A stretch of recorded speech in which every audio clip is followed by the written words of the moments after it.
Ya, Tifal, beberapa hal yang akan didalami di antaranya adalah tentunya tadi motif apakah kemudian pelaku ini melakukan pembunuhan ini karena motif ekonomi ataukah motif lain. Kalau tadi yang kita dengarkan bersama yang disampaikan oleh Direskrimum Polda Metro Jaya, karena mengingat Tifal korban dari aksi pembunuhan yang diduga berantai ini tidak hanya kemudian menjaring atau korbannya ini tidak hanya orang-orang dewasa, tapi kalau kita lihat korbannya ini yang sudah berhasil ditemukan oleh pihak kepolisian paling tidak ada satu orang anak, dan korban selamat ini juga yang kita tahu bersama bahwa ada satu orang anak sambung dari pelaku di Bekasi yang akhirnya terselamatkan.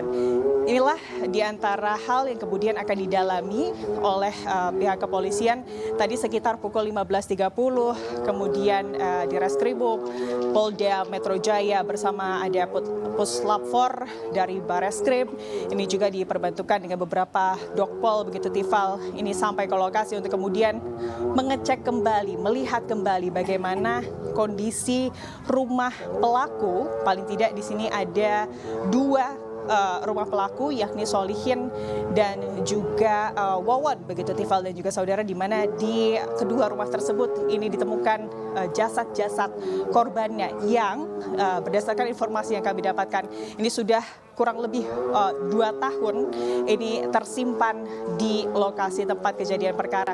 Saat ini yang sedang dilakukan kami pantau tadi di Reskrimum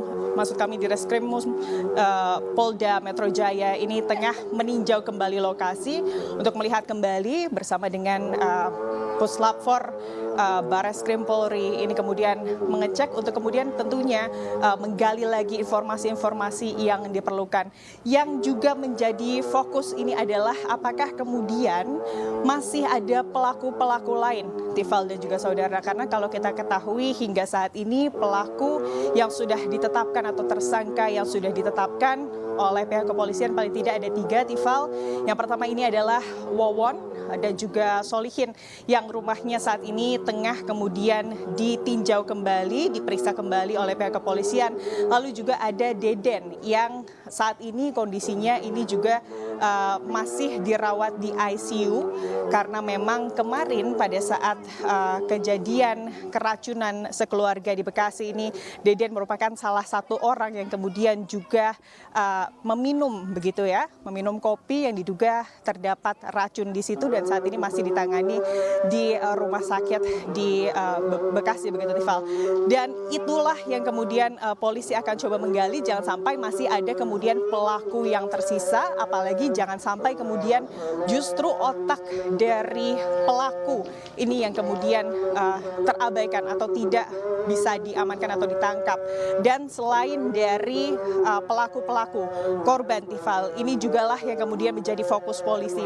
Karena kalau kita melihat Tifal dan juga saudara, korban hingga saat ini sudah ada 9 korban Tifal, di mana 3 kita ketahui baru saja terungkap kemarin di mana saat kejadian keracunan itu terjadi, dan sebelumnya ini ada beberapa korban juga yang sudah lama ditutup-tutupi begitu oleh pelaku, di mana korban ini dikubur di rumah masing-masing pelaku, baik Deden maupun Solihin. Di tempat kami melaporkan saat ini, Tifal dan juga saudara, paling tidak ada 2 rumah yang kemudian dijadikan TKP tempat para pelaku kemudian mengubur jasad dari korban-korbannya. Yang pertama di rumah dari Solihin atau yang kerap disapa oleh tetangganya ini sebagai Ihin, ada satu lobang yang berisi kemudian 2 jenazah yang sudah paling tidak menurut informasi dari pihak kepolisian ini sudah kurang lebih 2 tahun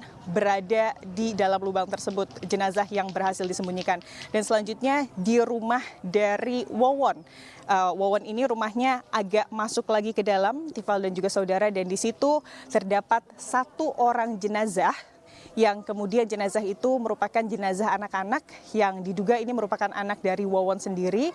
Namun polisi masih kemudian menggali lebih lanjut siapakah atau apa kemudian motif dari Wawon kemudian menguburkan jenazah anaknya sendiri di rumah tersebut, dan bisa dibilang ini ditutup-tutupi begitu Tifal. Oke, Anda yang berada di sana bahkan sebelum otoritas kepolisian datang ke TKP untuk melakukan pengecekan kembali, karena lokasinya padat penduduk ya, jadi tidak ada jarak yang cukup lebar antara satu rumah dengan rumah yang lain. Dengan kasus semacam ini, dari obrolan Anda bersama dengan warga sekitar, apakah warga sempat menaruh curiga dengan kegiatan-kegiatan yang dilakukan tersangka, atau ada hal lain yang mungkin mencolok di mata warga sekitar?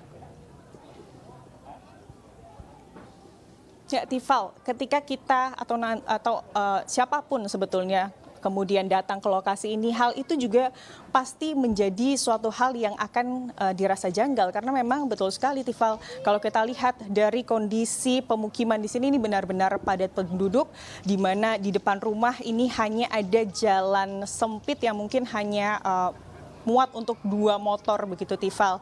Jadi inilah yang kemudian kami tanyakan, kenapa bisa kemudian rumah sepadat penduduk ini tidak kemudian ada tetangga yang melihat aksi dari pelaku, apalagi kalau kita lihat dari kuburan dari jasad-jasad korban ini dikuburkan oleh pelaku ini di halaman rumah.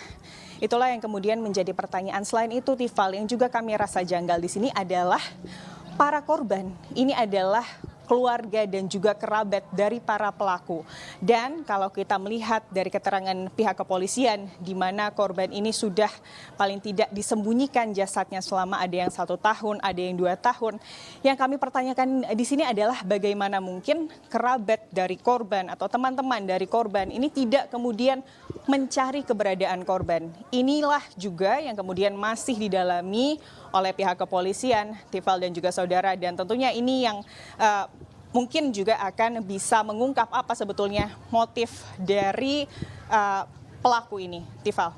Selain mengecek TKP di rumah yang menjadi tempat kejadian perkara dari kasus pembunuhan berantai ini, adakah hal lain yang juga bakal dilakukan otoritas kepolisian untuk bisa mendalami lagi kasus ini?